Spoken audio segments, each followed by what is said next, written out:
Hello and welcome to Locals Supporting Locals, the heartbeat of the Okanagan radio show.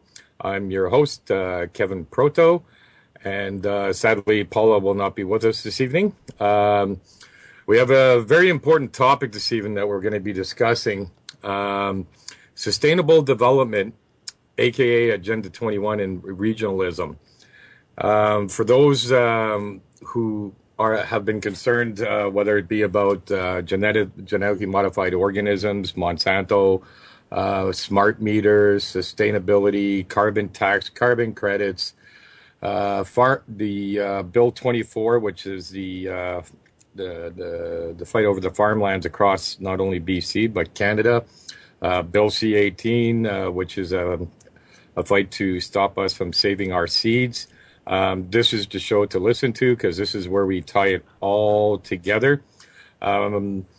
Just before we start the show, though, we just want to give just a couple of updates here and notices here. Like Locals Supporting Locals has now started up their third annual calendar here in our Okanagan, and so we are looking for sponsors to participate in our calendar. The one thing that is absolutely mandatory is that you must be locally owned, and it's or I should say that not be part of the big corporations here.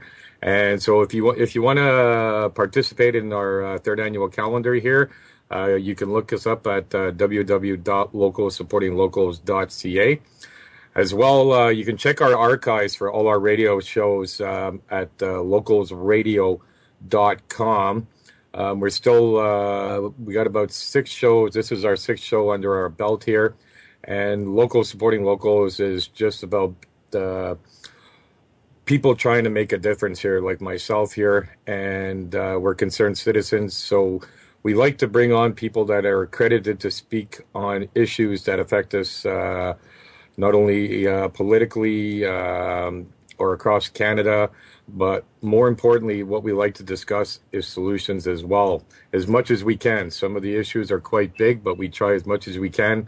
And the only way we can take back or start to take back a lot of what's taking place here is to keep it local. So support your local businesses, your locally owned businesses, wherever you may be, as well as your local ethical, organic, and natural farmers, wherever you may be. So tonight I'm very pleased to have Dee Nicholson with us tonight. And Dee Nicholson has actually been a personal friend now since the beginning of Locals Supporting Locals, and she's been one of the first people that I connected with and helped me down the path of educating me on what's taking place in our world today. She's got one hell of a background, but we'll keep it short because we can probably spend an hour just introducing what Dee has actually done here. But again, Dee Nicholson has gained an international reputation as a commentator on the politics of health freedom with her articles and blog posts as an editor at the Canadians for Health Freedom blog site, and most recently as the executive director for the National Health Federation of Canada. Her insights on health worldwide is being negatively affected by trade agreements obligations and how this is translating into access denied to natural health products by the thousands. So I welcome to the show Dee Nicholson. How are you, Dee? I'm fine, Kevin, and thanks for the lovely intro. I had no idea. Anyways, start out smiling because the rest of it isn't going to make you smile. I know this. People have no idea how important this subject is and how it's going to tie into a lot of the issues. Like a lot of people think that smart meters is one issue, GMOs are another issue. The farmland, the Bill C-24 that they're trying to take away the farmlands, and it's the Bill C-18 with the seed regulations where you won't be allowed to save seeds, and our good old Canadian Food Inspection Agency will do that for you. They have no idea how all of this, and there's many more that get involved in here, but how it all ties in together under this UN Agenda 21, AK or Sustainable Development, aka Agenda 21. So, if you can tell us a little bit about the origin of Agenda 21. Well, this I goes know it's a back. loaded question. Yeah, well, as far as I can tell, Kevin, you know that I've been digging into this stuff for more than a decade, and I think I was one of a couple of people around the world who spotted that the fact that the international trade agreements and alliances that we're creating right now are actually a function, a method, and the method that they are using is employed for a purpose, and that purpose is enclosed almost entirely in the document known as An Agenda for the 21st Century from the United Nations, otherwise known as Agenda 21. Now, I said it started as a concept. Well, you can go all the way back to the foundation of the Illuminati, if you want to refer to such people. I mean, you give them a label and they sound like a cult, but on the other hand, who were they? Well, they were greedy bankers, is who they were. And so if the word makes you uncomfortable, so what? Go to the fact these guys are the same kind of greedy bankers we've got blackmailing the Ukraine right now to the tune of $18 billion, which is another show entirely, isn't it? Yes. But at any rate, what you've got is a concept for global control of all of the trading and shipping and commercial enterprises in the world, because the more one could control, all these people saw, the richer one was and the more power one had. Now, it's always natural for the rich to gather with the rich, and it's always natural for the poor to gather with the poor, but it's totally unnatural for either side to ever make the real acquaintance of the other. And unfortunately, what we've been doing is we have been allowing the rich to govern us. Now, what they've done is over the course, particularly over the last century or so, they have done a huge number of consolidations. Now, bear in mind that they want control of everything. This is, under another label, the one world government that people have been yammering on about for 20 or 25 years now. Well, yeah. Well, you heard it. I mean, George Bush Sr. has clearly stated it. In 1991, yeah. Yeah, A New yeah. World Order, 1991. So we've been expecting this, and we've been warned about it. But then on the other hand, people say to themselves, well, how the heck are they going to pull that off? Well, they already have a way, and this is the way. Now, once you understand how they do it, you know what to oppose and why. Until you understand how they do it, you'll chase issue after issue, and they will divide you and conquer you. Absolutely. Okay, so what we're talking about here is whether your concern is genetically modified organisms and the takeover of the world food supply, or whether it's about Common Core education, which is a collectivization and a dumbing down of all of our children in perpetuity, and a streaming of them into corporate usefulness like slaves, okay? Or if your concern is pharmaceutical healthcare versus natural healthcare, or if your concern it has something to do with your ability to have a business in a so-called free democracy, okay, it doesn't matter, because every single one of those items and all of the rest you can come up with all come under the same rubric of Agenda 21. Well, All one of the of them. one of the biggest ones, and this is where I want to hit the most here, is the sustainable development, because a lot of us are concerned where it comes to Mother Earth, our planet here, between the fracking, the pipelines, And so they have this green agenda, and it's being pushed through different organizations. And sadly, a lot of people don't realize what they're a part of. Well, of And course not. Now, please let me jump in here, okay, because what you're describing here is exactly the Hegelian dialectic that they use on us in order to do what you have just said. Okay? They're promoting all this stuff and people are buying into it. How many millions of people bought into that little flick produced by Al Gore, An yeah, Inconvenient Truth? Okay? Well, it turns out that was a convenient lie, because all of that information has been proven to be completely bogus, and the whole thing was a hoax.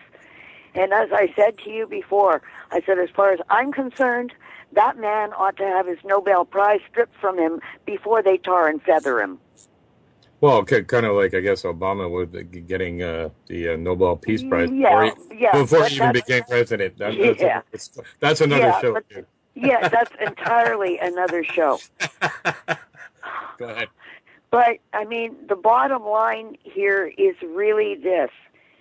We are being shown a whole number of issues, okay? A whole number of issues. Each one of them has a great deal of importance. Each one of them has a great deal of merit. Each one of them deserves a good fight. And I'm talking about issues like genetically modified foods, okay? Well, here's the thing.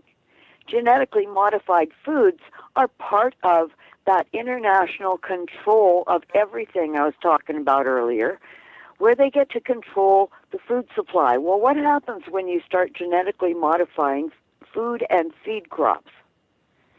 Okay, well, in the first place, what happens is that there is genetic drift across the land. And you know what? They can even arrange for that because they do weather control, which is all patented, which you can look up at the U.S. and world patent offices, and you'll see who owns what in terms of weather technology and exactly what they can do with it. And if you think they can't direct a hurricane, I suggest you go back and do your research before you make yourself look a little foolish. Well, even CBC did a report on that with HARP, and people can Google it, HAARP, and they did a whole segment on that. And they've been capable of doing this. I think, if I'm not mistaken, Aaron, correct me, Dee. I think since the 50s and 60s with the weather Yeah, modification. those things were engineered, way back when, and they were all engineered. Bear in mind, every single one of them was engineered as a military weapon. Okay, none of this stuff was ever engineered at that time in order to control the weather, in order to control profit. Think of it. Do you remember the movie Trading Places with Eddie Murphy and Dan Aykroyd? Oh yeah. Oh. Where the whole thing, their whole getting back at the Dukes, it was the Dukes, right? Their whole getting back at the Duke brothers for the scam they pulled, okay, was to corner the orange juice commodity market, which the Duke brothers were trying to do. So think of it. If you can control the weather and you can direct a drought into the breadbasket of the Ukraine in Europe, for example, and kill off their wheat supply and grain supply, and then you're making speculation in stocks and commodities on the stock market, how much can you make if you can control the weather like that? And It's don't endless. forget, weather is traded as a commodity on the Chicago Stock Exchange. I had no Weather. idea. Oh, yeah, Really? weather is traded like a commodity on the Chicago Stock Exchange. Look it up. So Wow. these people are making bets on the weather. And really what they're doing is they're making bets politically, because politically a lot of these things are being directed because our governments are puppets and taking orders from somewhere else. But we're kind of getting ahead of ourselves. Yes, It's yes, yes, yeah. really important, I think, that people understand what the mechanisms are for them to have this kind of control. Because at this point in time, I'm looking at my neighbor and going, I didn't give them that control, did you? And they go, no, hell no. Well, who did? Well, I don't know. Whiskey Tango Foxtrot. You know? I love that, Dee. Yeah, well, this is the thing. You look around and there's all this stuff, and it's like growing like a bad weed around you, and you don't know where it came from. Now, when you understand the simplicity that I got, this is one of the simplest plans, and it is so precise and so easy to implement. Okay. But once you understand it, everything else makes sense. Otherwise, you're looking at this issue here and that issue there, and you can't see how they're connected, and you don't see how they interlink. You don't see why they're there. Why they're there is Agenda 21. Agenda 21 is the plan for what they intend after they rock the vote entirely. Because that's what they're doing right now. Yeah, well, UN Agenda 21 is what they have in place for the 21st century. Which is us. Yes, yeah. Well. Okay, now we've just entered. We're in the first. Well, in the first 20% of the century, we've just passed 10%. Hey. Okay, so they are 1/10, at least 1/10 of the way along that path that they have laid out. And believe me, they have it laid out. Their expectations for what will happen over the next 100 years. Oh, yes, they have it planned and plotted out. Oh, yes, they do. Well, because they have kept with such integrity to the original plot. Now, let me outline for you the plot of how they do it. And then let's slot into place exactly what's going on. And we'll have all kinds of fun with that. Okay, by all means. But how they're doing it is very simple. It comes down to one simple principle. When it comes to laws made by the government of our democratic nations, there is only one thing that can override, overrule, wipe out, negate, cancel any one of those laws, and that is international law. International law is not person against person or city against city or whatever. This is country against country. And what they did was they created a network of international law in order to snare all of us. It's called trade alliances, trade agreements, trade groups. Now, we started a long time back in the last century with the outcroppings from the League of Nations, because after World War II, the League of Nations was there to so-called keep the peace, never again, all that good stuff. Lovely little thing, Hegelian dialectic there. We're here to keep the peace. Okay, but nobody asked them how they would do that. And this is how they intend to control everything, thereby keep the peace.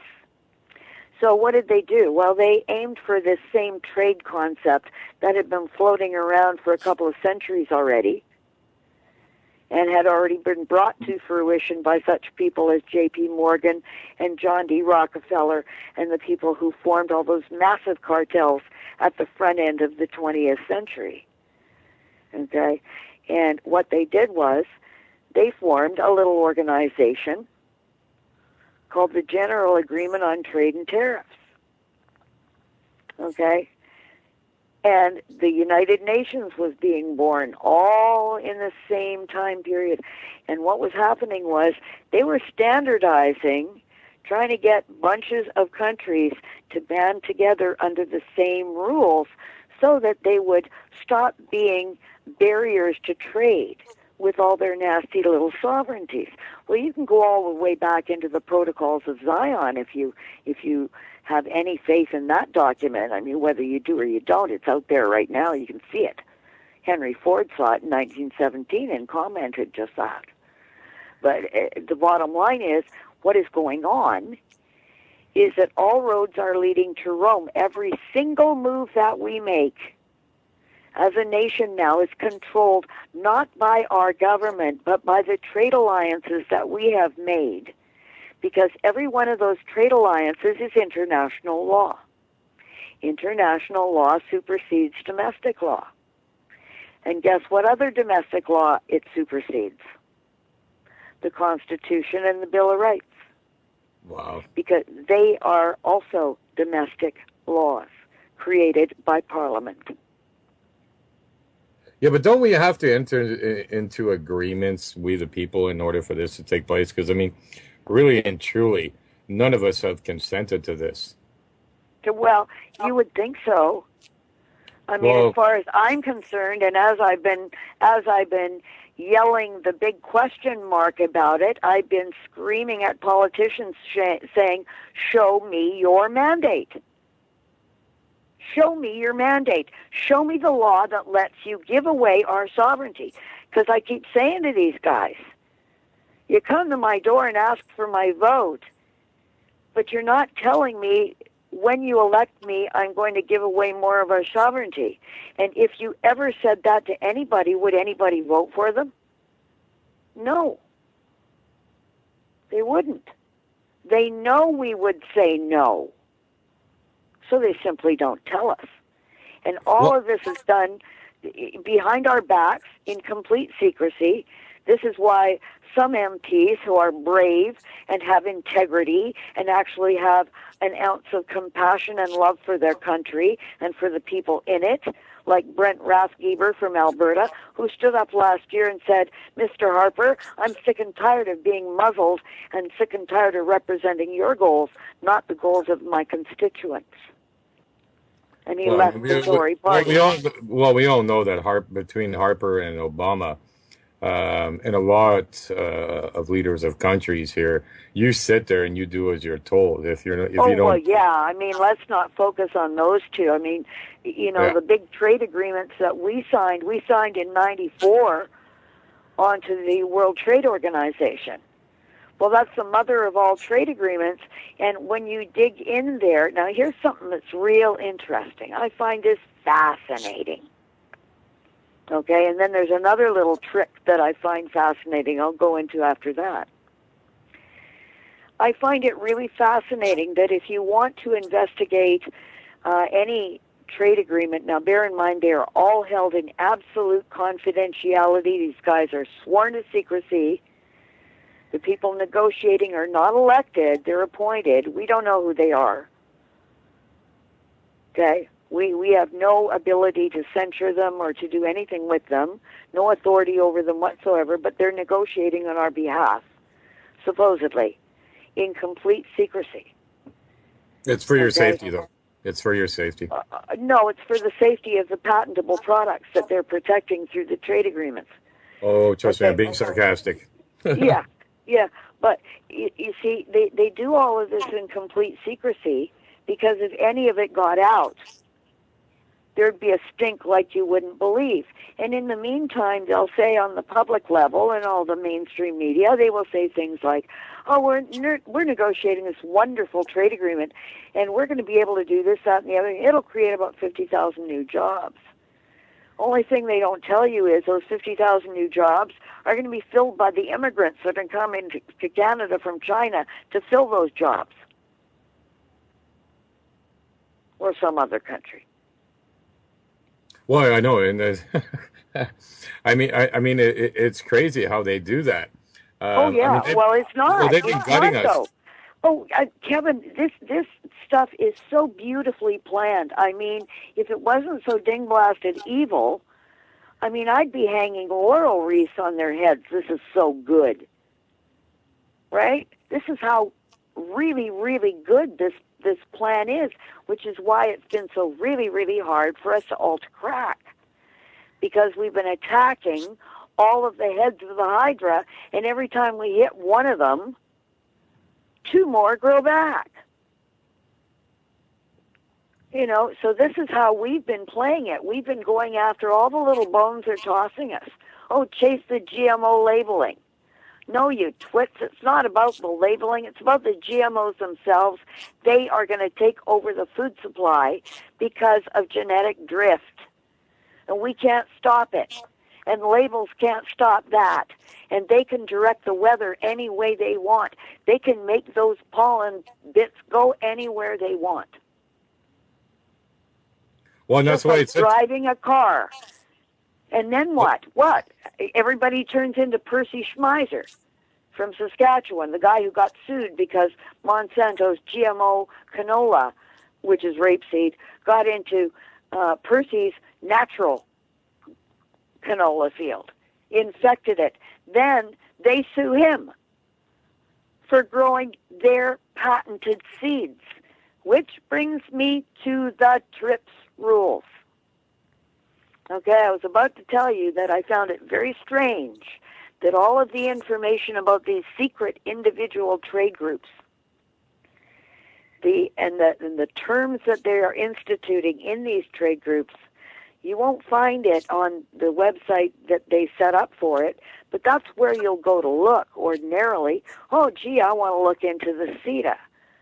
Okay, so you go and you look up the CETA, the Comprehensive Economic Trade Agreement with the European Union. Okay, so you go onto that website, you go looking for all the details, and there aren't a hell of a lot of them because it's secret. Okay, well, where are the terms? They're on the World Trade Organization website. They're hidden in plain sight. Now, if you look under section on the World Trade Organization website under the title of sovereignty, it says, and I'm almost quoting, I'm certainly paraphrasing, okay, that in exchange for actually, let me start a little earlier in the paragraph. It says that the international trade agreement is an enforceable contract. Read that, enforceable contract. That means if you break it, you get sued. Okay? Yep. You've heard of the NAFTA lawsuits. There's thousands of those going on worldwide. Thousands upon thousands upon thousands of those suits. Well, we got to do like we got to do like Iceland did and just This stream got to go on, Kev. Right now, okay. This stream got to go on. This is heavy duty stuff. Okay. Okay. Now, what you're looking at is you're looking secret trade agreements being done in secret, where the information about their conditions, their terms and conditions under which they're all set up, is on another website where you wouldn't even think to look. So it's hidden in plain sight. It's under sovereignty, okay, for one part. And it says that in exchange for the benefits of belonging to this group under this enforceable international contract, signatory nations agree to govern their sovereignty according to the wishes of the group. Okay? That means all legislation pertaining to anything covered by this trade agreement must be approved by the trade group, not your parliament, not your senate, not your prime minister, not your governor general, not your people of Canada, but by the trade group. And who's the trade group? Well, we got one chair at the table. One guy. We don't even know who the heck he is. But he's one guy defending it in the World Trade Organization. You got 153 members. We got one seat. Who's that one seat? One seat, one vote. Now, our vote is a little bit more important because we have senior status at the UN, okay? But all those other nations, they all got one vote. So if you rig the vote at the UN, which if you think there's lobbyists in Ottawa, you ought to see that building. Yeah. Okay, you have no idea. There are people running around speaking 190 different languages, and they're all lobbyists. Okay, all pushing for the UN to set things up through the trade agreements their way. Okay, now once these trade agreements are set up, they are internationally enforceable. For example, the Codex Alimentarius Commission, which is setting food standards, basically negating all of our access to natural food products, including essential vitamins and supplements around the world, limiting our access, and with the ultimate goal of synthesizing all of them so that they're useless. Now, the Codex Alimentarius Commission is the brainchild of the World Health Organization, which came out of the Food and Agriculture Administration. Okay. Now, when the World Health Organization wants enforcement done, it goes to the World Trade Organization, and we find out that Codex Alimentarius violations will be prosecuted by the World Trade Organization. So you see, one hand is not only washing the other, it's holding the other. Okay, now you see there is an agenda here. You can see that agenda, can't you? Yeah. It's real easy. It's all being governed via the UN. Now, that's not to say that the UN is the top of the pile, because they're not. That's another. That's another show. That's another show. Get your ladder, take us up a few floors. Okay, but we're getting there. Yeah. Oh yeah. We're getting steps. there. This is a visible target. This is a visible target. That's a good thing. Okay, and bear in mind, I just said everything's hidden in plain sight. You do not have to be a genius to find this information. They hide it in plain sight because they have to have plausible deniability, don't they? When the people go, but you didn't inform us, they say, oh yes, we did, it's right here. Not my fault you didn't see it. Well, I know, and that's the one thing people don't realize. Like even, I remember when NAFTA, I think it was NAFTA, or the North American Security Perimeter was signed by Stockwell Day. I just coincidentally happened to be renting down the street from where Stockwell Day's house here is in the Okanagan. And it was on page 7, very small article. And I cut it out. And I just, I went and knocked on his door quite a few times there. And I wanted to ask him, like, where do you think you got the right to do this? But he was always in Ottawa there. But yeah. Funny how they're always in Ottawa. Yeah. Or I'm sorry, he's not at his desk. Well, I don't know where he is. Yeah, no kidding. But yeah. Like, because the one thing, like, and I may sway you off a little bit here. Like, one of the things that, like, why I started supporting locals is because of what we're talking about right now. And the message that we promote is we got to take it all back locally, starting by supporting your local business, your local farmers, but more importantly, your local government. So a lot of this is being implemented through local government because local government has forgotten the powers that they had, where they can abstain for almost just about anything. And they just keep changing it and changing it. And we could stop this. We could have stopped this a long time ago, and we still can. We absolutely still can. But how are they doing this through local governments? Are you able to tie that in there? Oh, well, yes, but I want to preface what I say about that with, I have to point out to you, Kevin, that what you are doing with locals supporting locals is you are promoting exactly the correct thing to do when you have an economy under stress. You circle the wagons, you micromanage, you take care of each other in small groups the way we always did when the population of the earth was small. Yeah. This is when people empower each other. You cannot collectivize and then empower the world. Now, if you will notice, however, this is what I love about what you're doing. I mean, I've always been behind locals supporting locals because I think it's just great, and I want to see it. I just want to see people expanding and using it all over the place because it is exactly the opposite of what Agenda 21 promotes, which is completely collectivism globally. It's global collectivism. Everything run the same way. Everybody be good little doobies. Right? Well, you can, yeah, and they do it through a green agenda too, because you should care about Mother Earth, right? Oh well, yeah, that's the Hegelian dialectic. You Yeah. can't possibly be against taking care of Mother Earth, can you?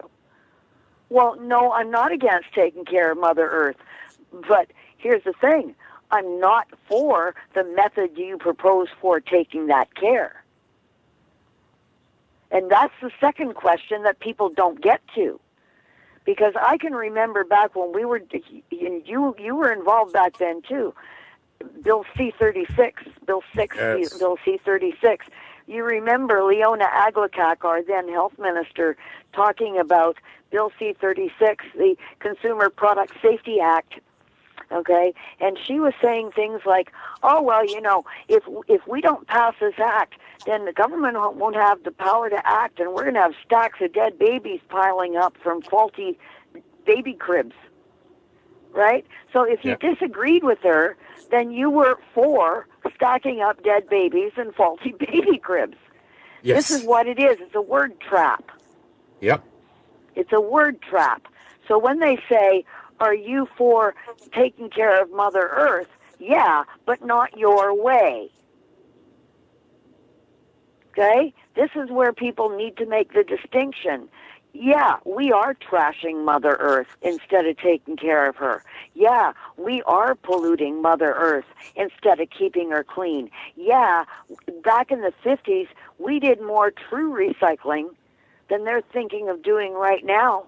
They're creating a recycling industry that needs recycling.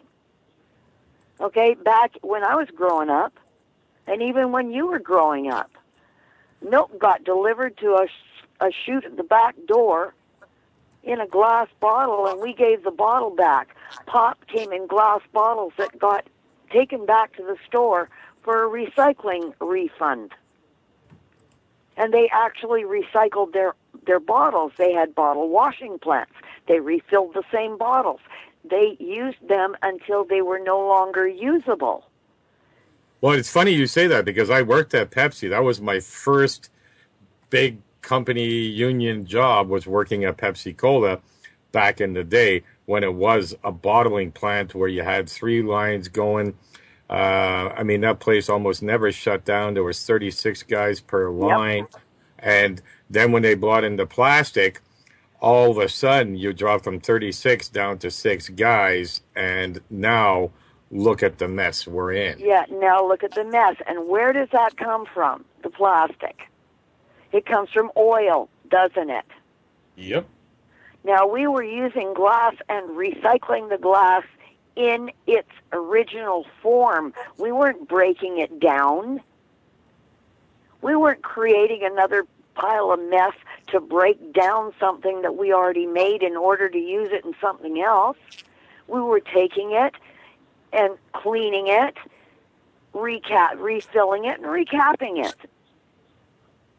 Yeah, I remember standing there separating the green bottles, the 7-Up bottles from the Pepsi bottles, the clear bottles. Absolutely. Yep. Absolutely. Absolutely. And we got 2 cents back per bottle, right? So, and all of our groceries were in paper bags. And when they went in the garbage, they went in the landfill, and they helped the landfill because they rotted back into the wood form they came from. Yeah.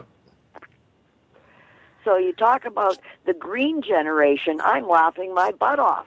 This generation is no more green than my Aunt Fanny. I know. Well, today, like I've said, I say often, green is black and smart is dumb.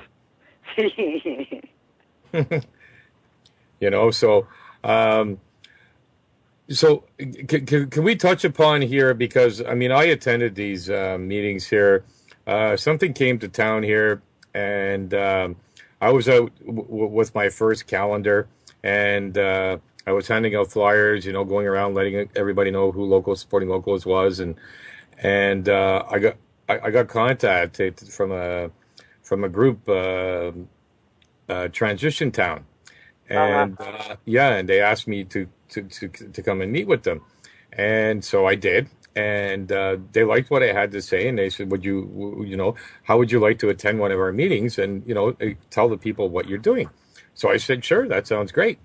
And next thing you know, we're sitting at like a board meeting where there's about, I think there was about 7 to 9 of us, and we're discussing all the like a lot of the issues like GMOs and so many issues that we're concerned about today, and almost everybody at the table knew at least a little bit about everything. I'm very well aware of a lot of the issues. And again, once people start to get educated on this, once you understand the language, it's written everywhere, and um, and so I skipped home, I thought, like, yay, we're saved right here in Penticton. People know we're working towards the solutions, and this is fantastic. And yeah, and I I have a smell very it coming. I yeah. smell it coming, my friend. Yeah. Well, I had a very, very smart, educated friend, and I threw it out to him. And, I said, listen, I said, you got to come down and attend one of these meetings. I said, this is super fantastic. I mean, like, this is what I've been looking for. And this is what I started supporting locals for, because I knew, the agenda that they had at hand. And I'm like, okay, and it's like you said, and thank you very much, Dee, for those kind words about locals supporting locals there. But I knew in order to stop the corporatization and this agenda that they have, keep your money local. And so, I sent him the link, and then he sends me back the following day. He says, take a look at this," and it came from the Freedom of Advocates out of the USA, and it says transition into what? And throughout the whole article, it breaks down what Transition Town is all about and how it links all the way back to the UN, and it's got all the links to back it up. And sure enough, I Okay. mean, yeah, Yep, yep. Now let me point out, because you just exposed something. I don't think you knew it when you did it, but you just exposed a neat little method that they use. Okay? The question was posed, transition into what? exactly. Okay? Now, think back to Obama's last, or actually his first campaign for president. His bywords were change, hope, believe. Change to what? Hope for what? Believe in what? He never defined any of those things, but because the people liked the word, they followed along. Now, Transition Town is using the same thing. And we have to watch out for that, because Common Core education is being promoted the same way. If people give a negative reaction, they put a new label on it, package it differently, and send it out the same thing. Okay, they're doing the same thing here in Ontario. They are promising to reintroduce the sexual education agenda that starts little kids. We're talking little kids here, into really inappropriate sex education in the very early grades, including kindergarten. Now, this is the same premier who was education minister at the time that they came out with this stuff. The reaction from parents across the province was so violent, they put it on the back burner. But when they say, we're putting it on the back burner for now, you know what that means. They're Yeah, bringing it back. And here's the thing. If you start looking at what other governments and what other education systems are doing around the world, gee, they're all doing the same thing. So when you come into Agenda 21, you realize you cannot do Agenda 21, which is a global system of population management, without doing from the bottom up as well. And this is where organizations like Transition Town, the World Urban Forum, and ICLEI, Yep. come into play. Okay? Now, Okay, ICLEI... but before you say that, before you get into this here, for the viewers that are listening live and the ones that will be listening here, Google ICLEI, ICLEI, and it shows you a list of The which website, cities. Kevin, is ICLEI.org. Go right there. It's just ICLEI.org. Now, they have 8 urban agendas. Well, Okay? what I wanted to say there, Dee, was check to see if your city or town is actually registered Yeah, in there. they've got a list. They've got a list, and you might be amazed at how long you've been a member of ICLEI. Now, Yep. I'm going to read to you one very quick little paragraph from their Local Action for Global Change page. This is titled ICLEI's 8 Urban Agendas. This is for municipalities, okay? ICLEI's work pursues 8 agendas designed to support cities and local governments to become sustainable, resilient, resource efficient, biodiverse, low carbon, to build a smart infrastructure, and to develop an inclusive green urban economy with the ultimate aim to achieve healthy and happy communities. That sounds Okay? beautiful, Dee. Why are we even talking about this? Why aren't we just signing? Why aren't we signing up? That sounded beautiful. Yeah, I know. It sounds beautiful, but then it's how? Through what means? Well, through what Agenda 21 sees as, because it's a UN thing, like, for example, water policy. Now, we live in a water-abundant nation, and we control our own water supply, or at least we did until Harper took the helm.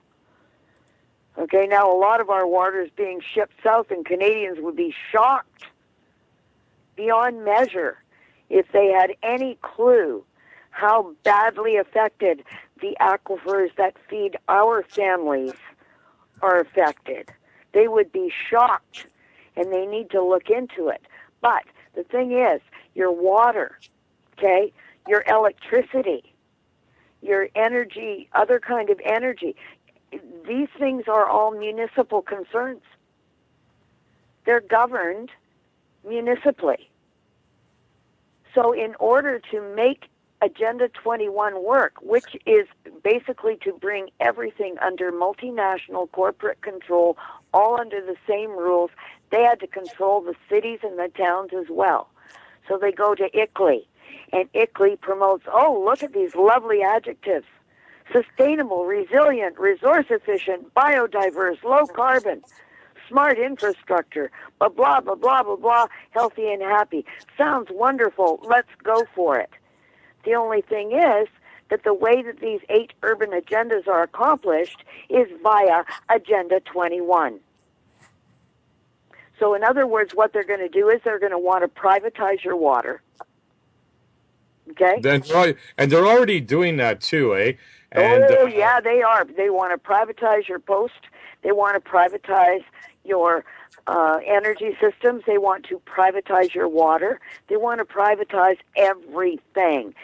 They want to own everything. Well, I mean, Everything. well, for those who have picked up the locals calendar there, because in the first 4 pages we have a lot of information pertaining to what's taking place here. It leads right back to their websites. But because of, like, it's a 40-page calendar on 13 months, it should be 26 pages. So it's a very thick calendar. But right at the back of the calendar, there's the article on Nestle and how they, here in BC, out of our Fraser River, they've stolen, what is it? They got 2.73 million liters of water they were caught stealing out of the Fraser River. Now, that's what they got caught for, you know? So, yeah, and they're taking it for free. They bottle it. Hang on. I got a better one for you. Okay, wait. Actually, Dee, actually, hang on here, because I've been informed that we can actually go past the hour here. So what I'd like to do, is just take a quick break here for a couple of minutes here, and then let's come back and Need to catch your breath, do you?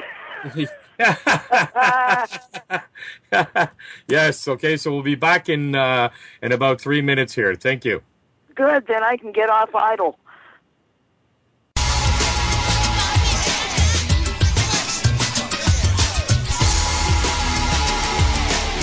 You're listening to Awake Radio. Straight talk for the awake and aware.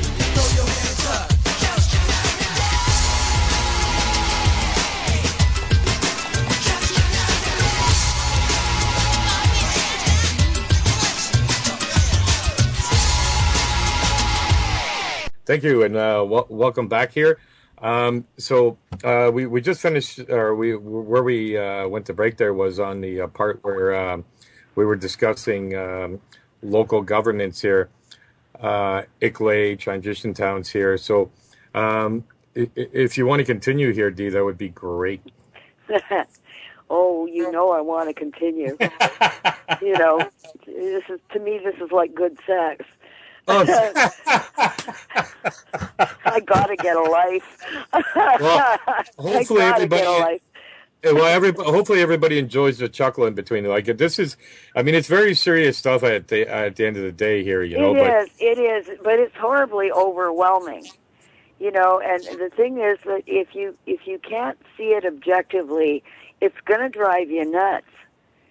So you really have to look at it like the general in a battle. Okay, they put the general on a hill for a reason. Okay, the general in a battle has to be on the highest point of land so he can see what he's facing.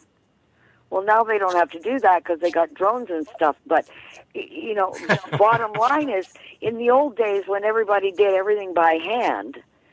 Okay, the general was always on the top of the hill, and that's so he could see which flank was advancing and which one was, retreating, and this and that, and what to do with his own troops. Well, when it comes to fighting all this stuff, if you can't see it from on top and accept what it is for what it is, just accept it. There it is. You cannot do anything about it unless you understand it. It's the same with any human problem. If you don't understand it, don't touch it. If your car breaks down and you aren't a mechanic, don't mess with it. Call a mechanic. Right? Same deal. Well, some mechanics too. but at any rate, I mean, you got to understand it. In order to do that, you have to start from the top and look down. And when you understand that all these efforts at the municipal level and the local level, and as you were mentioning during the break, the theft of farmland, in BC, and it's not just BC, it's happening. You wouldn't believe what's going on in the States right now. And it's not exactly difficult to drive people off their land when you control the weather and everything else, is it? Well, if you look at the Bundy farm, they actually initiated that one, and by all means, there is a Facebook page for the Bundy farm here, the cattle rancher there. They initially went after his ranch farm in order to protect the painted turtle. Yeah, that was the excuse that they used in order to do the Chinese land deal. Yeah. Initiated by none other than Senator Harry Reid. Yeah. Okay. Senator Harry Reid made a deal for a solar wind farm on that acreage. Yep. And he had no right to do it because that family had heritage rights on that property from 1887. Well, the thing that people need to realize too, and I mean, because if you look at the land around the Bundy farm, like there's so many places they could have put that. But the thing, what it was is because he is a cattle rancher, and a very, very, very big cattle rancher. And for them, it's all about controlling the food, as we were discussing earlier here. Well, there's that too. Although he's only got a couple of thousand cows, and that's not exactly much of a dent in the meat market. But the bottom line, Kevin, is that this was actually part of a land deal set up by Hillary Clinton right after Obama got elected and made her Secretary of State. because she went over to China. China controlled 36% of U.S. Treasury debt. That's enough to put America in the tank. And they were terrified because China was already starting to sell off that U.S. Treasury debt. So Hillary went over there and she wanted to make sure that it was secure. Okay? And what she did was she guaranteed the U.S. Treasury debt to China with U.S. land. She backed it up. And the company that was going to come in and make money off that land was being sold that land at an 87% discount. There's your land deal made by Hillary Clinton. You think this stuff isn't dirty? Oh, is it dirty? It's really dirty. And then in comes the little excuse of that painted turtle. And there might be 3 or 4 of them running around in that desert, but, you know. Well, when you said, like he only has a couple of thousand cattle. At the end of the day, okay, because again, I'm going to point this out. People, don't be afraid of what's going on. Information is knowledge. It's what you do with it. If you want power. It is your power. And here's the thing. I really, because... Okay, if I can just finish this point here. Yes, I know we're both very passionate, Dee. I know. But the thing is, we need beer. Well, the thing is when you take it back locally, I mean, that man's farm, those few thousand heads of cattle can feed a lot of people. Well, sure they can. The only point I'm making is it would be an awfully slow process indeed if that's what they had to do across the country. And it would be an impossible process for them to do because so many people would start uprising. So they're boiling this frog very slowly. Yes, they are. And they're putting in place things that are going to make it possible for them to pull off things like eminent domain. Canadians think they don't have eminent domain, but, we have the word expropriation. Yes. We also have a notwithstanding clause in our Constitution that says, in the best interests of the nation, your rights go bye-bye. So it's already hidden in plain sight. Now, when your nation has signed a trade agreement internationally, and it might violate that trade agreement to the tune of billions of dollars in sanctions and fines, okay, they're not going to give one hairy hoot about your rights or mine or anyone else's. They're going to trample all over them using the notwithstanding clause, which states, again, in the best interests of the nation, we can take your rights away. Well, if you will notice, and I saw Jonathan Emord, you may have heard of him, he's #1 FDA fighting attorney in the United States. He's like the U.S. version of our Sean Buckley. And Jonathan Emord was commenting a while back that he was amazed to see U.S. judges incorporating international law into their decisions. Well, why are they doing that? Agenda 21. Through the UN, through the trade agreements. They're using the trade agreements as the mechanism of control. If you can put everything under international agreements, you can control everything, and you can knock out any power that any nation has to fight for itself. That's how they've done it. It's that simple. Then they have on top of that this little thing called the TRIPS rules. TRIPS is an acronym for Trade-Related Intellectual Properties. Trade-related intellectual properties are another name for patents. Now, let's look at GMOs, okay? Genetically modified organisms. Why is Monsanto winning in court all over the place? Why are they being given concessions? Because all of their products are patented. And under the trade agreements, if they invest their money in our nation by setting up an office or hiring staff or doing anything like that in our nation, we have to pay them back by guaranteeing their profits. Okay? We have to guarantee their profits. Now, the government of Ontario over the last few years signed a great big hydro deal for reactors with Japan. Okay, with Samsung. Okay, now they got out of that deal because there was such a stink about it that, you know, they just literally had to cancel the contract. Well, the problem was they didn't tell anybody. The cancellation fee was the profits for 20 years.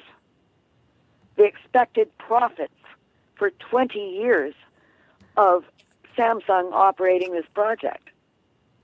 So Ontarians are stuck paying through their taxes billions of dollars because we canceled a contract. And this is exactly the kind of power that every trade group has over Canada, over the United States, over Britain, over all of us. This is the power they have. They guarantee each other the right to make a profit. Then they set up everything. All the rules are set up so that local means nothing. It's all collectivized. You may live in a local community. It may look like a local community, but it's part of a massive collective. Now, when you've got all these different agreements, and here's the kicker. This is a beaut, okay? So everybody listen up to this one. When you have, as I said at the top of the show, thousands of these trade agreements, it's like thousands of individual kids who are unrelated. They're just thrown into a sandbox together, okay? How many fights do you figure are going to break up with thousands of kids? Lots, right? Yeah. So when you've got thousands of kids in the same sandbox and there are little fights popping up, what do you need? You need mommy. Okay? You need an authority. And do you know who that authority is? That authority is your new one world government. The UN. No, it's not it won't be the UN by then. But it is your one world government right there. That's how they're doing it, through the trade groups, through these trade alliances. And they give you the Hegelian dialectic. And they say, surely you're not against trade, are you? No, I'm not against honest free trade on a handshake. I am totally against free trade agreements that create international law and force us to give up our sovereignty and force us to give up our way of life. That I'm against. Okay, just for people to know here, and if I miss a name here, please throw it in here. Like when Dee just said genetically modified organisms, Monsanto, people need to understand that is not the only company that's out to patent everything. Oh no. Here. No, oh no, and it's not even the only. Monsanto is only one brand they own. Okay, so I mean they own a whole bunch of other biotech companies. There's biotech companies coming out from people's armpits these days because it's the big money-making thing to get into. Well, yeah, because I mean, you want to feed the world, right? Because I mean, according to them, okay, and this is another thing we don't subscribe to with locals supporting locals is overpopulation. Here in Canada, we're 35 million people. That's where I operate from. So we don't subscribe to that. But it's about feeding the world, right? You want to feed the world is what they promote. And it's the same thing like we got here in Summerland with the Okanagan specialty fruits with the non-browning apple. When you go to their website, of course, it looks all green. They got the pretty apples, they got the pretty fruits and everything else like that. They never indicate on there that it is a genetically modified apple. It's a non-browning apple. You know, so what they've done is they've gone inside to the seed, shut down the immune system to actually make it turn brown. So you can cut into that apple, lay it on the table. It can sit there for 2 weeks and look like you just cut it yesterday. But meanwhile, what it did is it shut down the mechanism to let you know that, hey, I'm rotting, I'm not good to eat, you know. So, I mean, how does that benefit anyone, you know? But I want to point out to people here so that they understand how the company name that they use here in Canada is DeKalb, DeKalb. Okay, that is the extension of Monsanto here. But you also got Syngenta, Dole, DuPont, Dow. Am I forgetting one, Dee? Oh, you're probably forgetting about a dozen. Okay, those are the big players. Yeah, well, you see, as far as I'm concerned, if it comes from a player I've heard of, I won't buy it. Yeah. You know what, though? If it comes from a farmer, that's why I go straight out to the farms now. Yeah, You well, know, unfortunately, I live in Toronto. I don't have that option. I know, and that's the difficult part here, you know. And I mean, I got to admit, I mean, I did locate myself where I am right Well, now. no, wait. That brings up something super important on Agenda 21. Okay, go ahead. Let me not leave this out. Under Agenda 21, if you dig into the document, and it is online, just Google it, you can read the whole thing. Right? They don't hide this stuff. It's right there. You want to go and find it, you can find it, but you got to read with a very careful eye. A very careful eye. But the thing about the Agenda 21 is actually, as I said, it's a method of controlling your population completely. Okay? The solution to it, of course, to our problems, all our problems, is micromanagement, which is what you're doing. Again, bravo. But Agenda 21's goal here is to entirely collectivize everything, all under the same rules. They call it harmonization. We in natural health called it harmonization. You know, we emphasize the HARM part of the word. And if you look very carefully, what you will see is that you've got food control coming out from several factors. It's a multi-pronged attack on our food. You've got, and bear in mind, people like Henry Kissinger have often been quoted as saying, if you want to control a nation, control its food. Because it takes roughly, the estimates are, 3 days for a population to go insane when there's no food. 3 days. So, when you are controlling what is grown, genetically modified, because you own all the patents, and you are trying to cull the population at the same time because they got too many ding-blasted herd cows on their land, okay, they say. And we were talking about overpopulation. What a joke. You could take the entire population of the world. Now, they wouldn't have elbow room, but you could take the entire population of the world and stand them all up in the state of Texas. And you can fit the state of Texas into the province of Ontario or the province of BC several times. So, yeah, I know. I know the one of the documentaries I saw there too. They said in Australia, you can fit them all in there and give them all an acre of land, and you still wouldn't even take up Australia. You know, so. Oh yeah, absolutely, absolutely. And then people need to understand as well. If you look through history here, I think they tried it back in the 1300s with the overpopulation, 1500s, 1700s, and it was right back until I think it was 1975 or in the 70s, where if by 1985, and this is where they made the mistake, they put a date.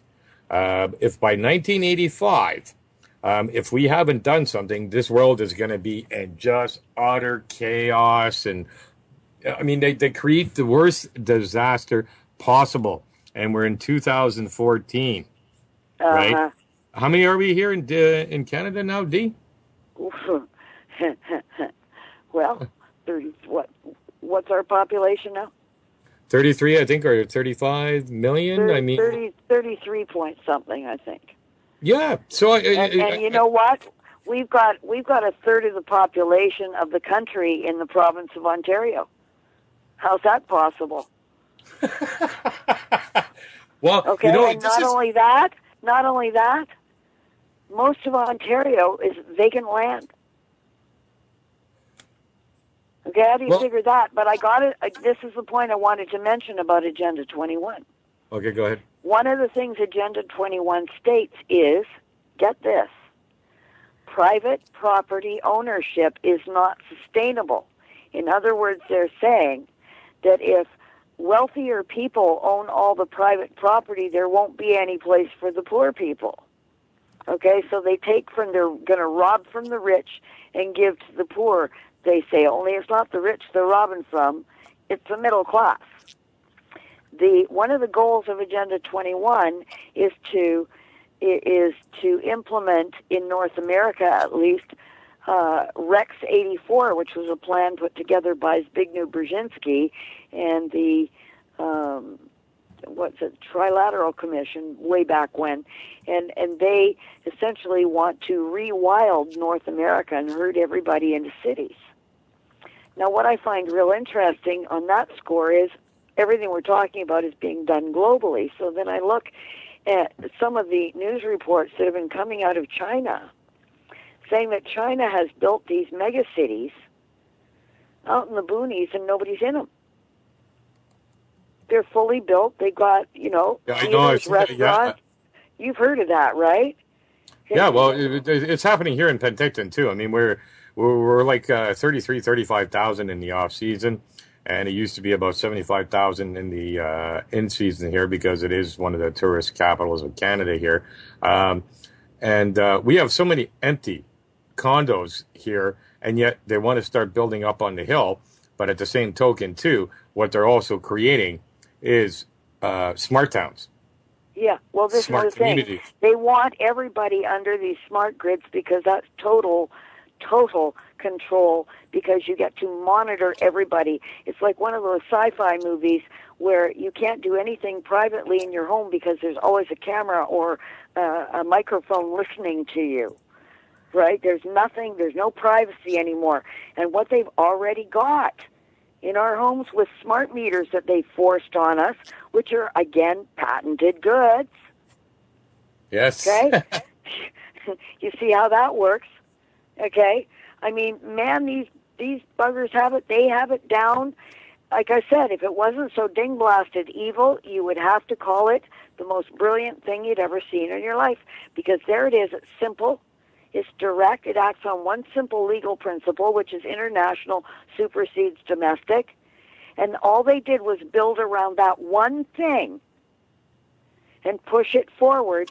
And then when they pushed it forward and they realized they would have resistance at the low end, they formed ICLEI, they formed the World Urban Forum, and get this, there's also a World Council on Religion founded roughly around the same time as the Food and Agriculture Organization and the Codex Alimentarius Commission.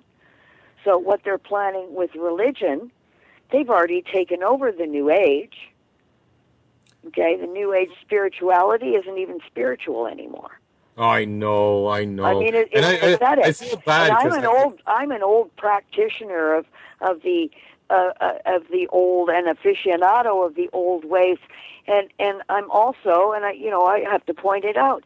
Just because you know something about the old ways does not mean you stop being a Christian. Because once you realize what the old ways are, you'll realize that the rules don't change. It's all about you sow what you reap. You put it out there, you're going to get it. You don't do harm to anything. You honor everyone and everything as a creation of the Creator. Okay? Where's there a difference? I don't see one. Well, they've created all these wars, right? Around religion beliefs, and now they've got Christians and Muslims fighting too. You think that's not part of Agenda 21? Oh, yes, it is. Well, yeah, but the so-called Al Qaeda there, that CIA fraction there. I mean, yeah, you can see the countries that were not partaking in this. That's where the wars are at right now. When went into Afghanistan, they would not comply with the one world order, and so therefore, and of course they wanted the poppies too. Yeah, well, here's the thing. When they went into Afghanistan, okay, one of their purposes, and I think because they used excuses, never was it an issue that Afghanistan was involved. It was never an issue that Afghanistan was involved. But what Afghanistan did was they refused to say whether Osama bin Laden was hiding there. That's why they got invaded, because they refused to talk. Well, that was a good enough excuse, but it was a pretty damn flimsy excuse as far as I'm concerned. So what was the real reason?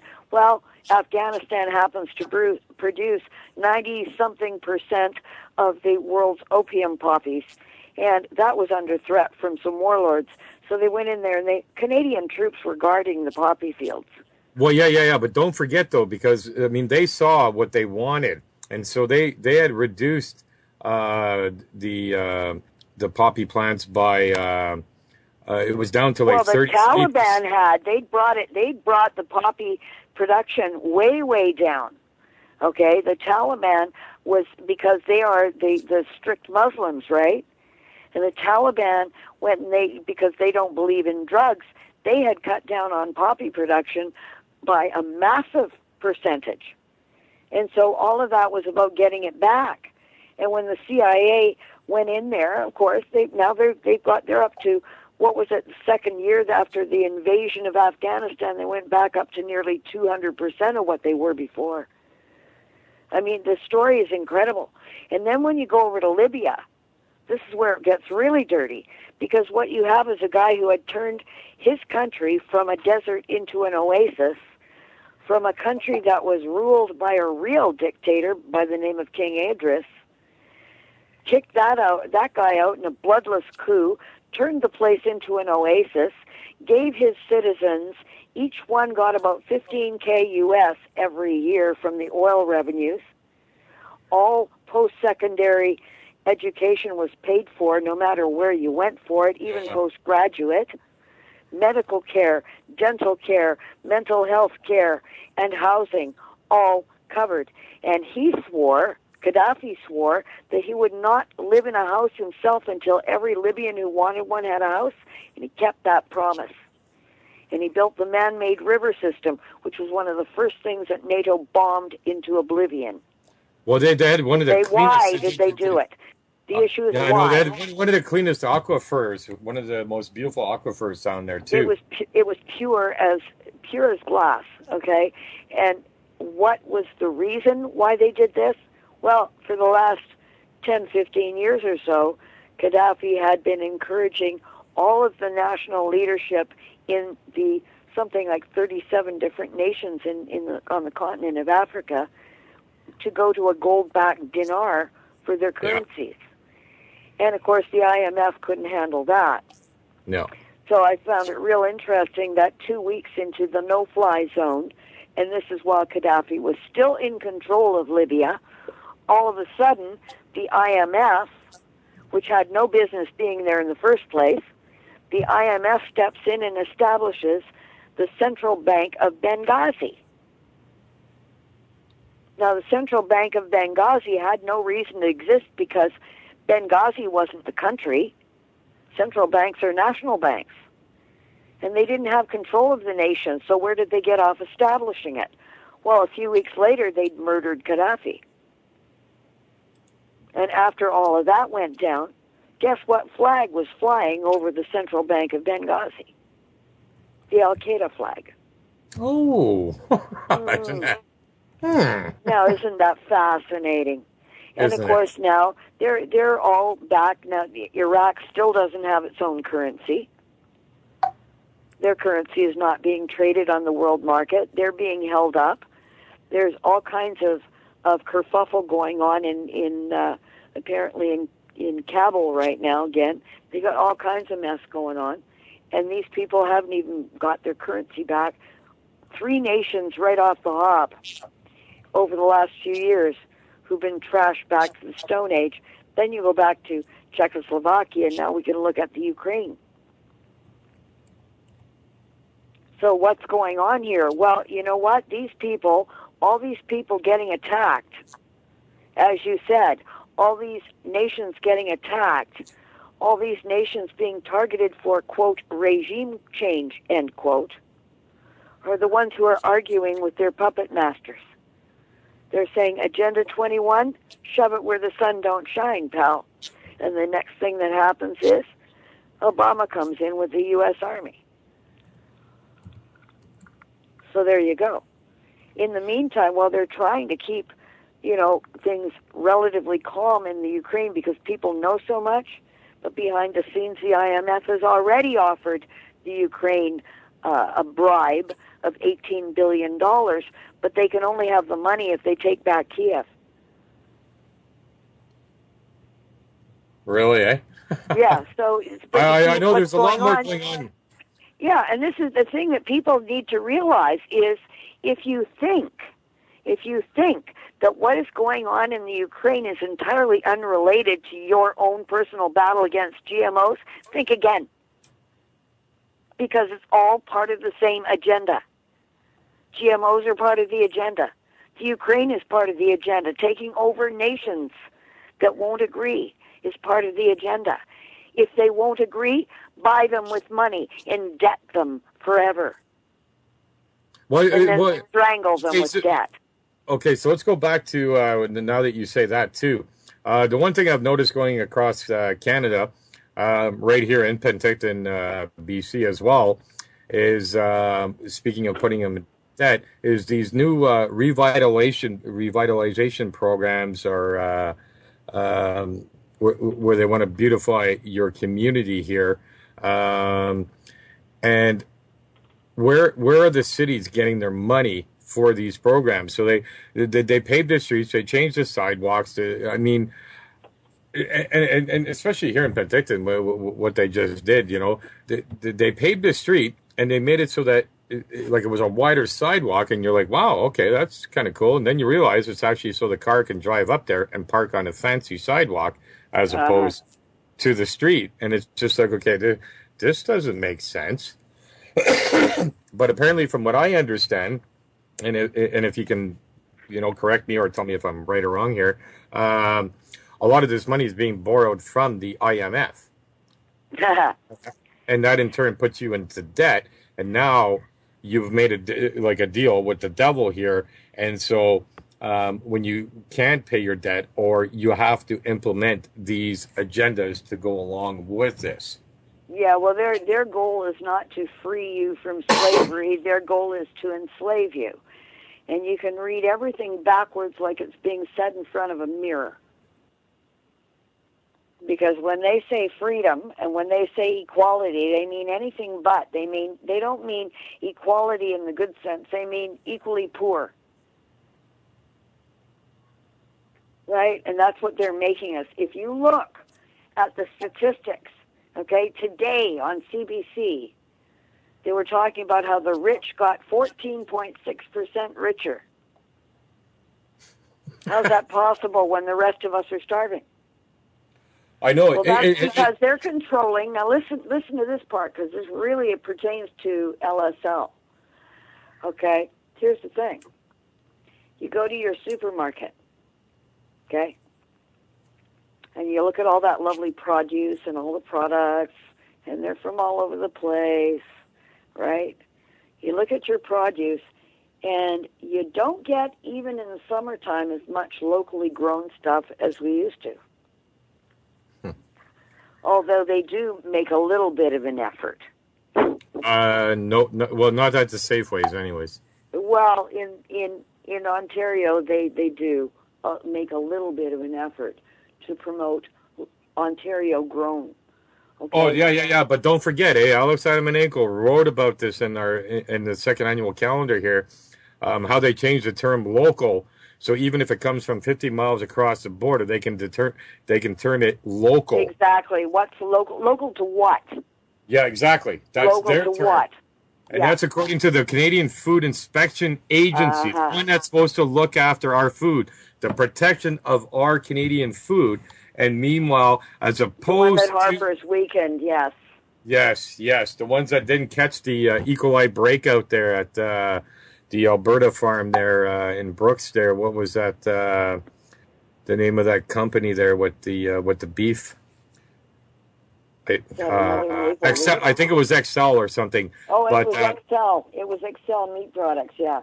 Yeah, it was actually the Americans, okay? And I mean, people, please, that are listening here, Canada had the highest standards when it came to our food and our inspection and everything else, and it got by, our health inspection here, and it was the Americans that caught the E. coli, and they're like, oh, oh, you know. And don't forget, you had Shiv Chopra on.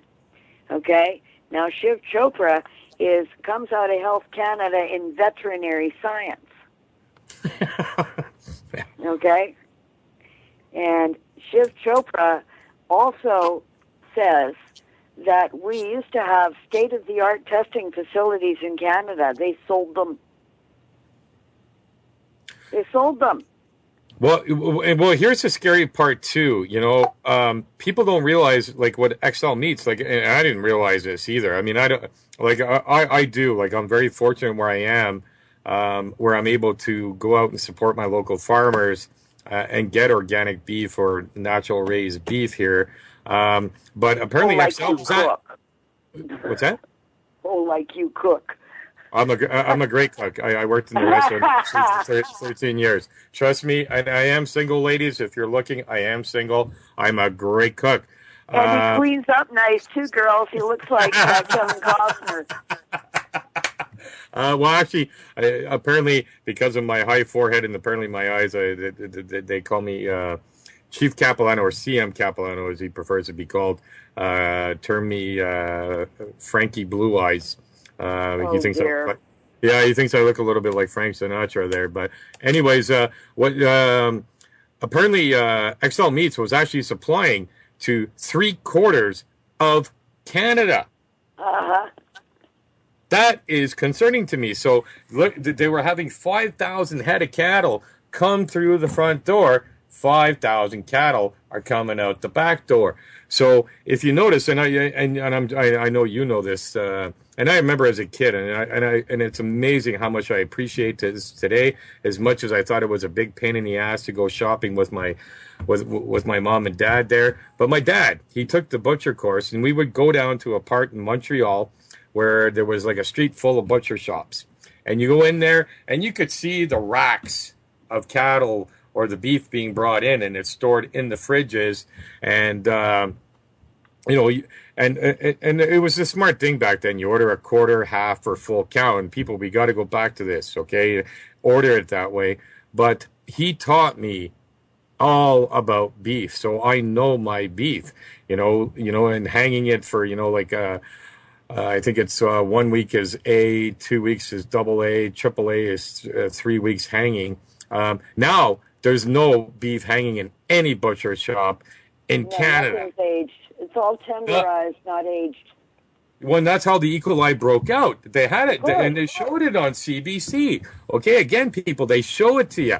But the thing is, they show you once, and if you didn't see it, you won't know about it. And just so people know, visit the Local Supporting Locals website, localsupportinglocals.ca. We put as much video and news as we can so that if you missed it, we got it, we post it.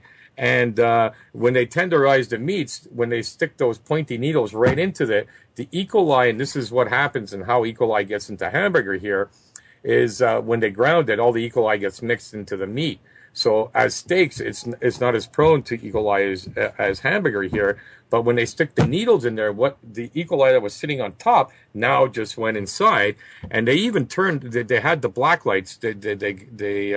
I forget the term that they use to show it here, but they turn on the black lights, and now you see it's right in the center of the beef. Mm-hmm. So if you eat your steak rare, yeah, then you got a problem. Interesting, that needle track thing you mentioned, where the bacteria is going in with the injection. Okay. Yeah.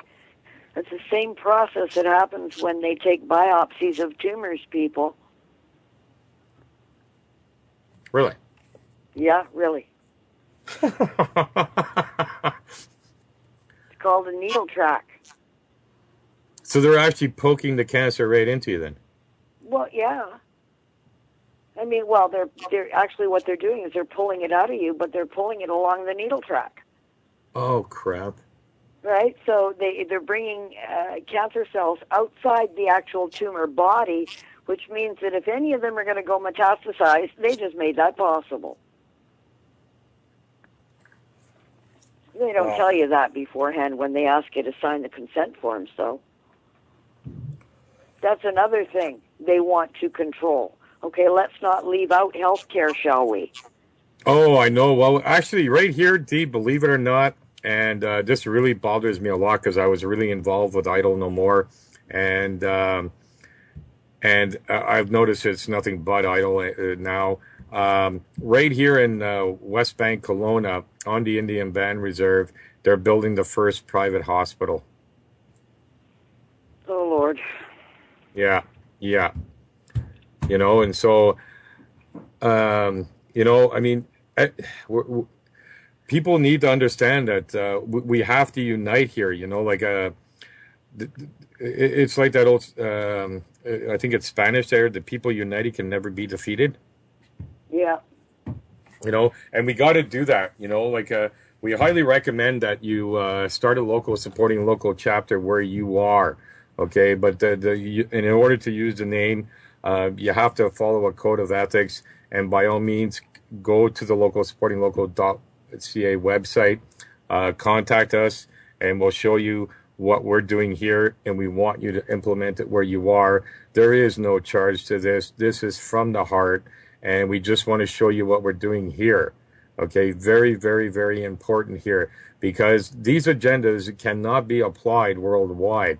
We don't fit into 3 categories. You know, like I'm 5'7". I mean, I got to be honest. I'm on the air right now. If I'm out in public, or I'm 5'8". I sound so much taller when I say that. But technically, I'm supposed to be 150 pounds. You know, and the least I've gotten down to was 170, and I was a size 29 waist. If I went down to 150, if I turned sideways, you wouldn't see me. So they try to put us into like one of these 3 categories, and it doesn't work. Just here in the Okanagan alone, you go from Osoyoos all the way down to Vernon, or I think it might be Enderby. The growing conditions are so drastically different that you can't grow all the same things in that small area, which is actually big, but you can't grow all the same stuff. So we got different growing conditions where some things grow in some places, some don't in the other, you know, and hence why we started the Okanagan chapter of Local Supporting Locals, because within that chapter, within the Okanagan, we have all the resources, all the beef, all the vegetables, all the agriculture we need to sustain ourselves. We even got water rolling down from the hills. We can create our own hydro, and we need to step away from the big corporate system here. You know, so where you are, you need to analyze where you are and connect with your locals. Like, it's amazing the network that we created here, Dee, that we got farmers that know how to generate electricity off the grid. You know, you got aquaponics. I mean, there's so many ways that we can be, we like to call it self-sufficient, because this whole sustainability here. The Agenda 21 people don't want you thinking that way, though. I know. I'm not a good corporate citizen, though. Neither am I. You think you're going to shoot us? But the thing is, again, I got to point it out to people. What you are promoting is the exact reverse position of Agenda 21. Well, you know, Dee, and you know, Dee, it was a pleasure to send you down a calendar, and as you saw, like a big part of what we did here with Locals Supporting Locals is we created this calendar, and it's titled Festivals and Events, so it's very non-evasive here. It doesn't sound radical. Real living with real food is the theme of the calendar.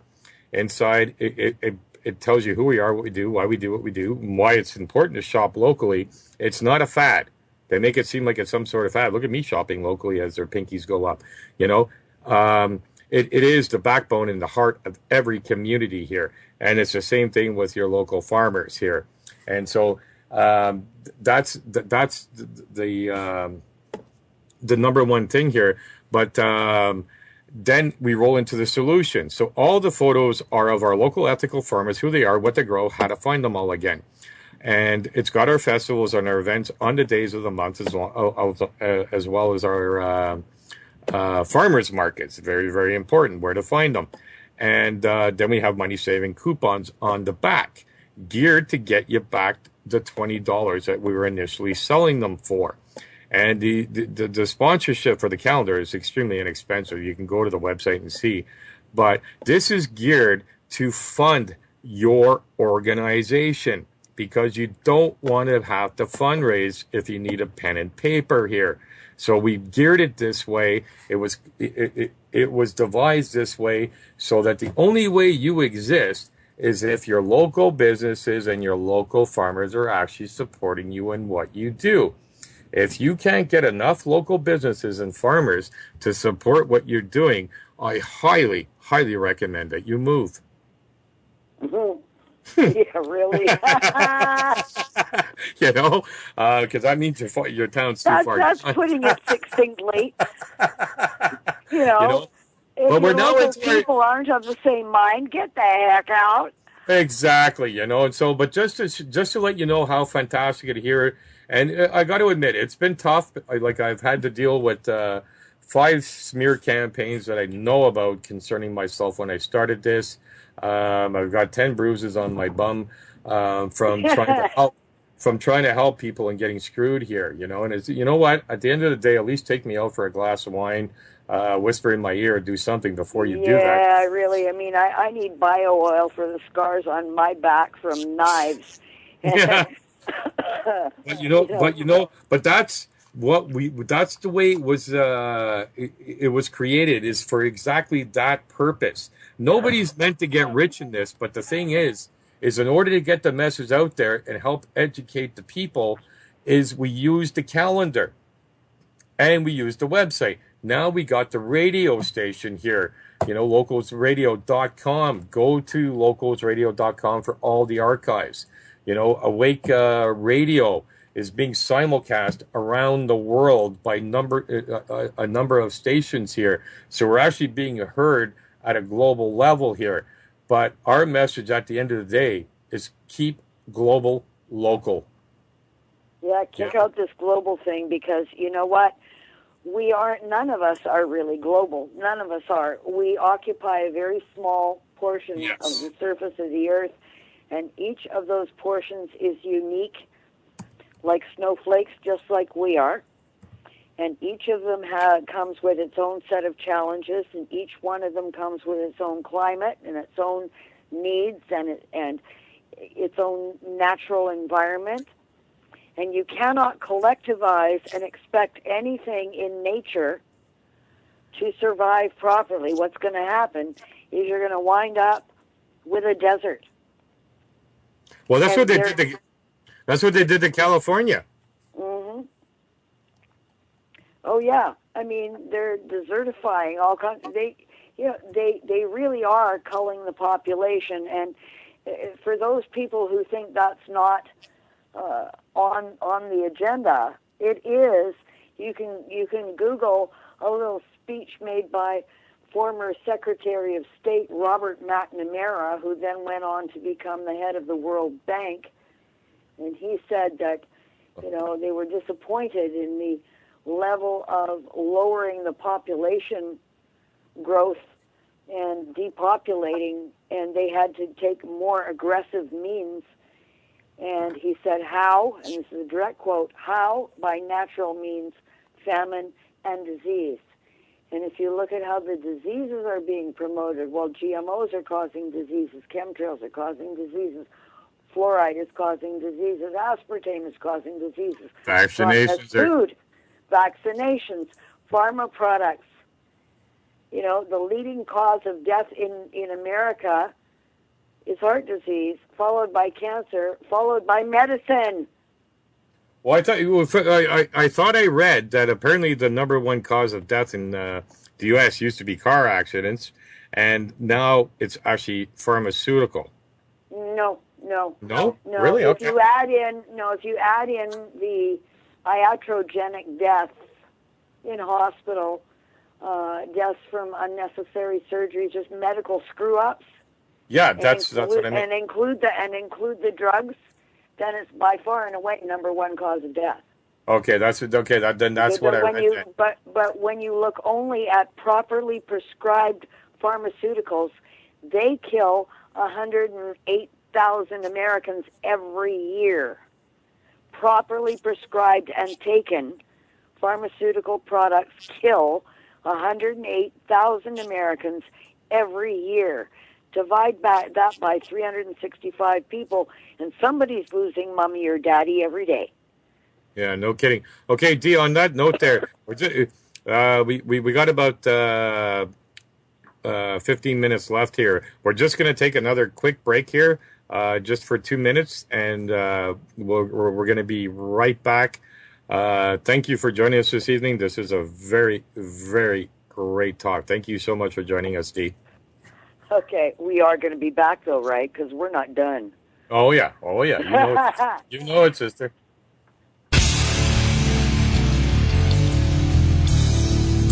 You're listening to Awake Radio, straight talk for the awake and aware.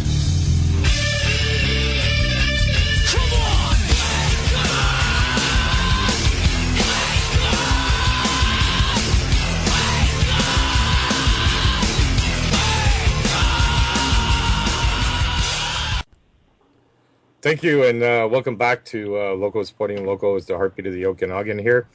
We're here with Dee Nicholson here, and we're talking on U.N Agenda 21, sustainable development here.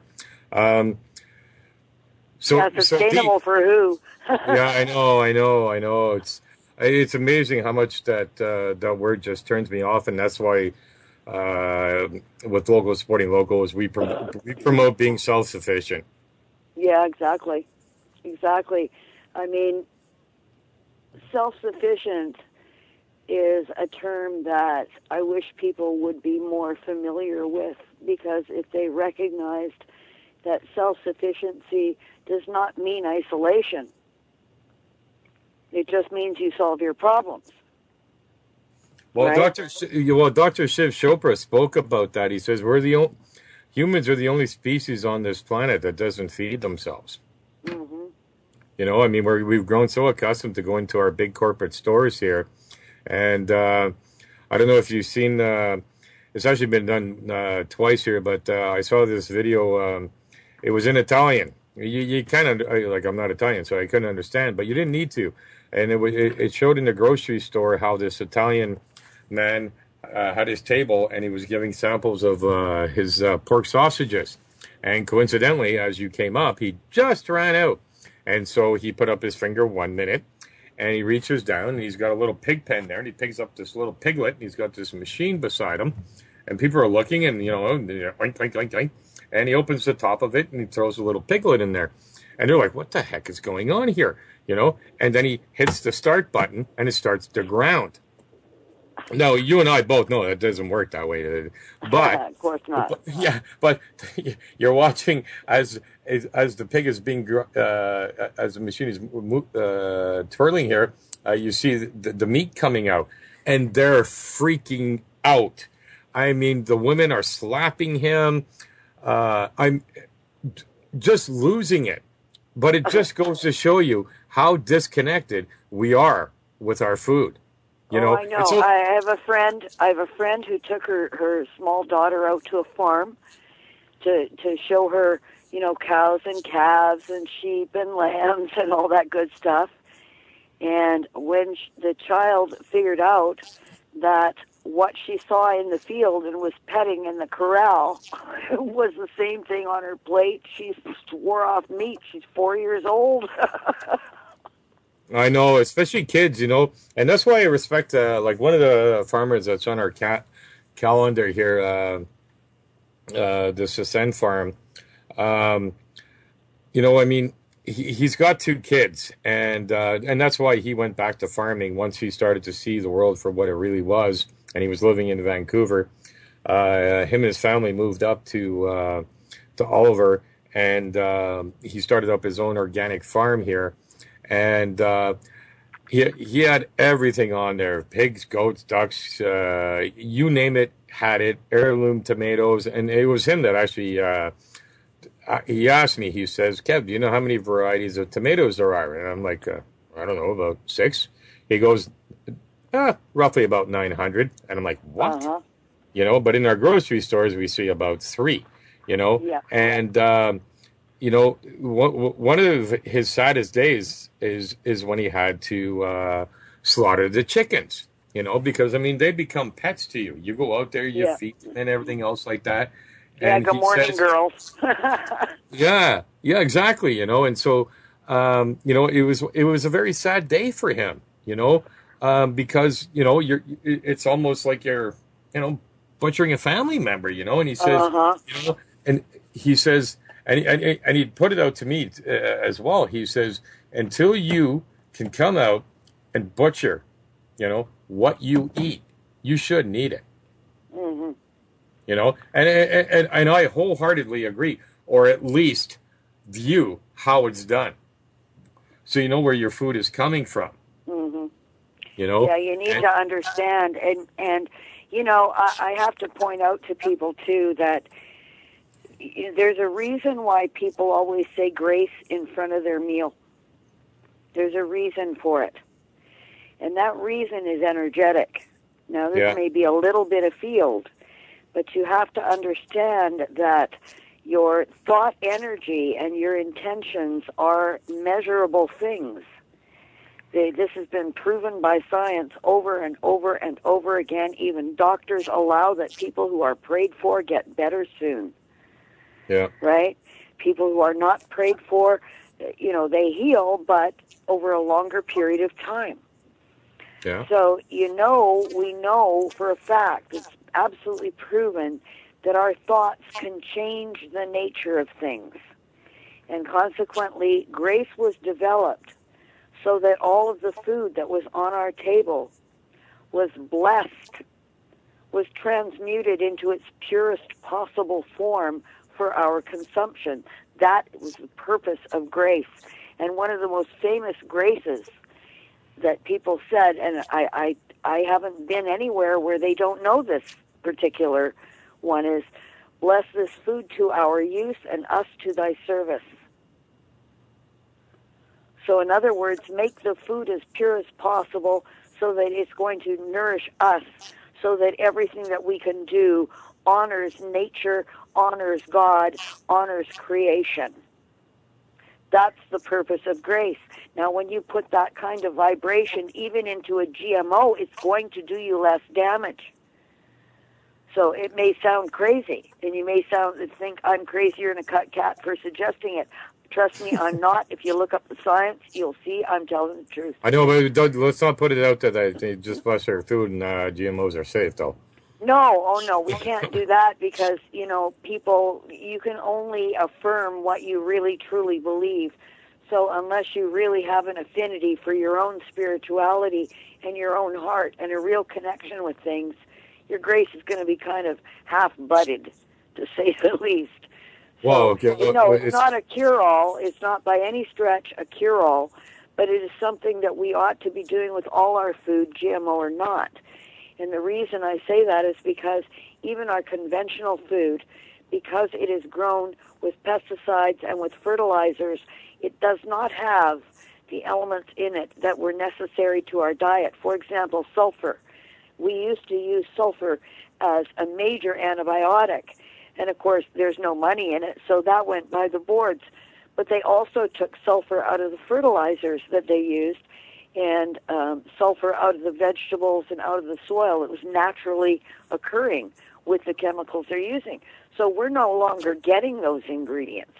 This is why we have to supplement. And this is all part of the plant. They're patenting pesticides, they're patenting chemicals of all varieties, they're patenting seeds, they're patenting livestock feed seeds too. So you may be eating organic everything, but if the cow you're eating was eating something that it shouldn't have been eating, then you're eating that cow, you're eating toxin. Yeah. You know, and this is how conscious we have to be of our food right now. And like Kissinger said, you want to control a nation, control its food. Well, if we don't play our part in controlling our own food, can we trust greedy corporations to do it for us? I think not.